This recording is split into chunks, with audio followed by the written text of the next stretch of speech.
Imagine a young sultan ascending the throne, his heart pounding not with joy, but with the grim resolve to commit an unthinkable act. In the shadowed halls of the Ottoman palace, he orders the execution of his own flesh and blood. 19 brothers, some mere infants, strangled in silence to secure his power. This isn't a tale from a dark fairy story. It's the horrifying reality of Sultan Mehmed III, who in 1595 turned fratricide into a chilling ritual of empire. Why would a ruler drown his dynasty in blood? What drove this legal massacre that shocked even hardened allies?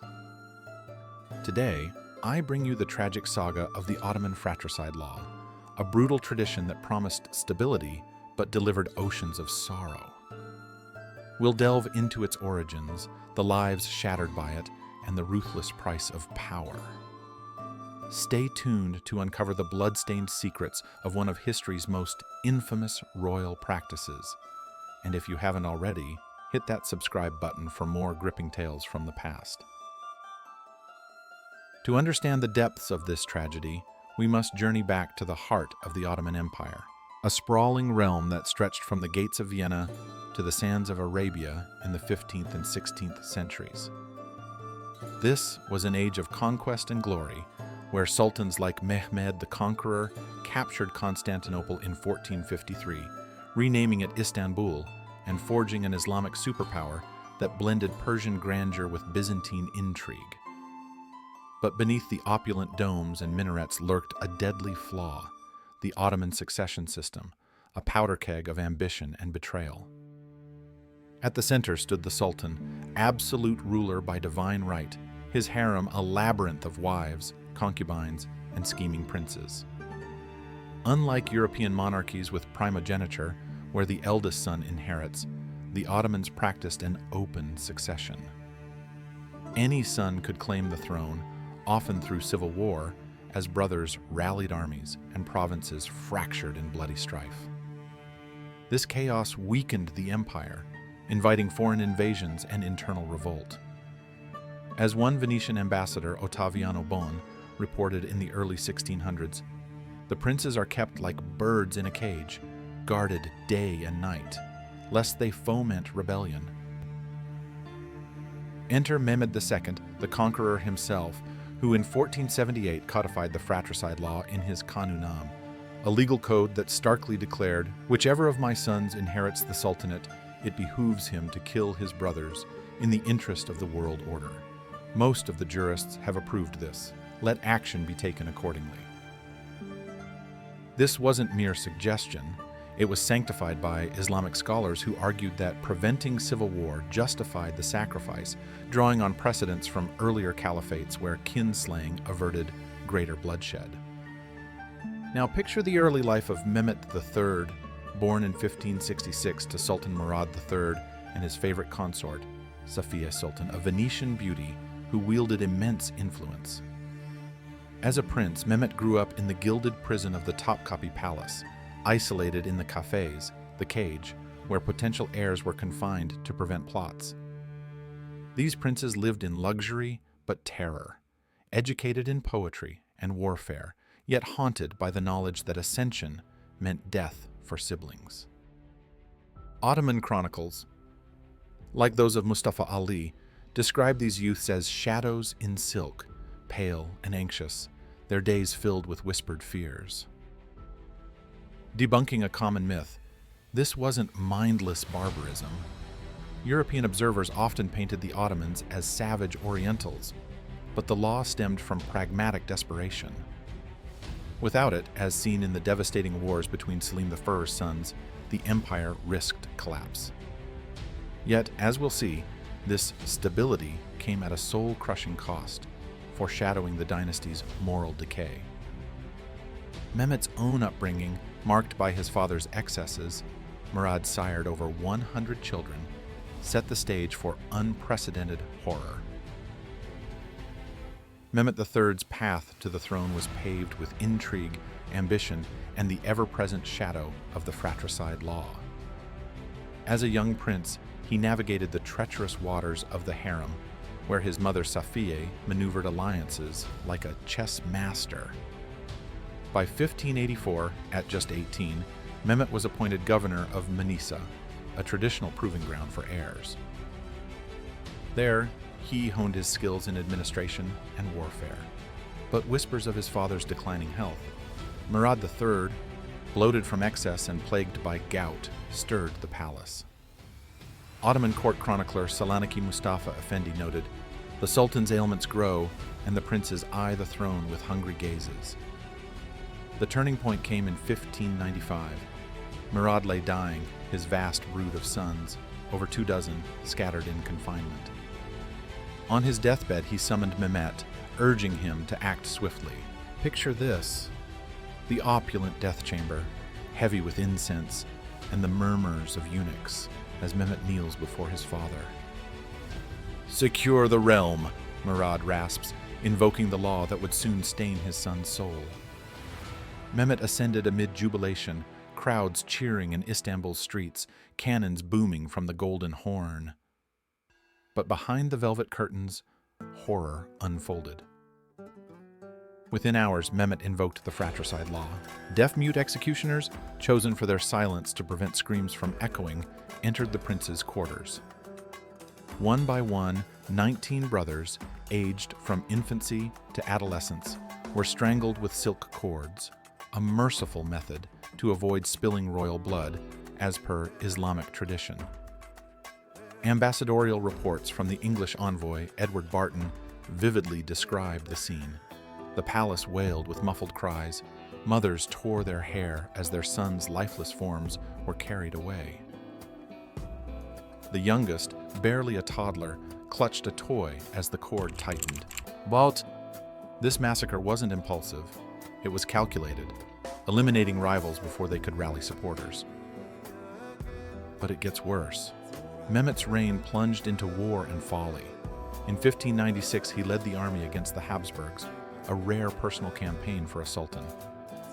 At the Battle of Carestes, his forces triumphed, earning him the epithet conqueror.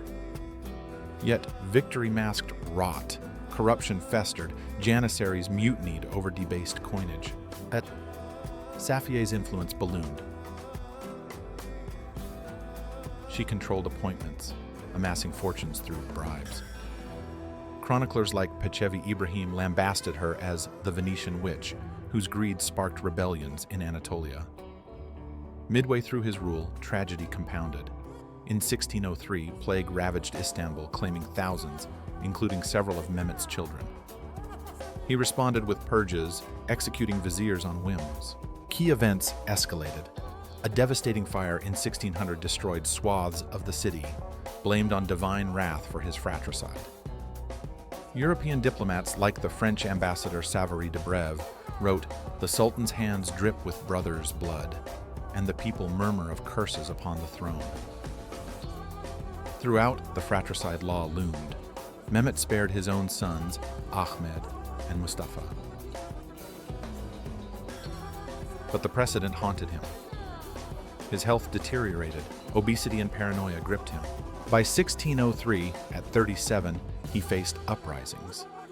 Picture the Sultan, bloated and besieged, pacing his chambers as crowds demanded justice. This rise, built on slaughter, now teetered toward collapse.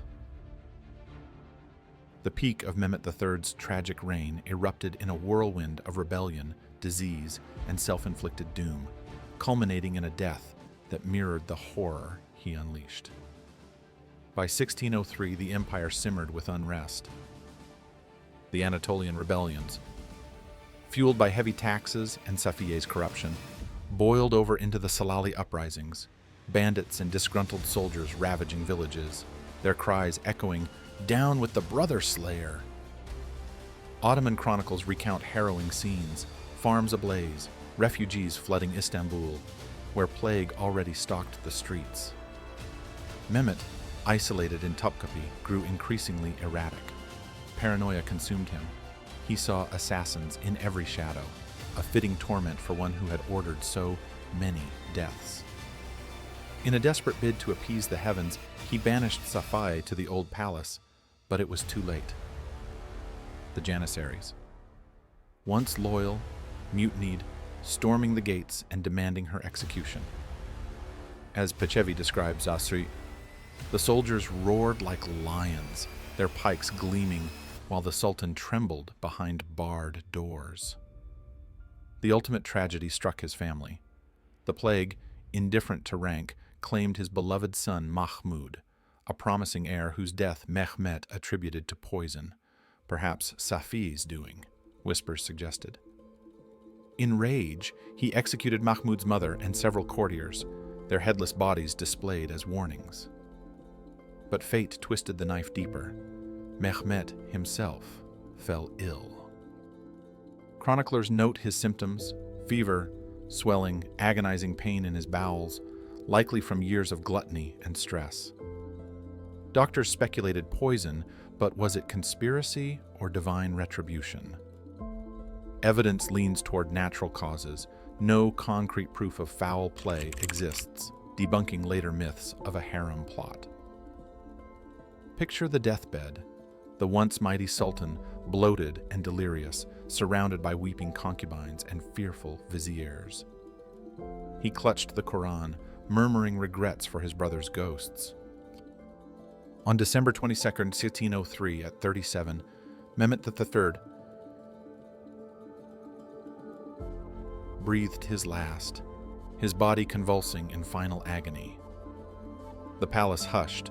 Eunuchs prepared his corpse in secret, fearing riots. His funeral was subdued, no grand processions, just a quiet burial in Hagia Sophia, far from the pomp he craved. This climax wasn't mere downfall, it was poetic justice. The man who choked his bloodline now choked on his legacy, leaving a fractured empire and two surviving sons, Ahmed I, who would abolish the fratricide law, haunted by his father's sins. The tragedy lingers. 19 innocent lives for a throne that brought only torment. Mehmet III's blood-drenched reign left an indelible scar on the Ottoman dynasty, accelerating its decline and serving as a cautionary tale on power's corrosive toll. By slaughtering his brothers, he ensured short-term stability. No civil wars marred his early years, but at what cost? The empire's moral fabric frayed, public trust eroded, fostering the rebellions that plagued his successors. Ahmed I, ascending at 13, swiftly renounced fratricide, confining princes to the cafes instead, a merciful cage that bred incompetence, contributing to the Sultanate of Women era, where valide sultans like Kosum wielded true power. In modern views, Mehmet embodies ruthless absolutism.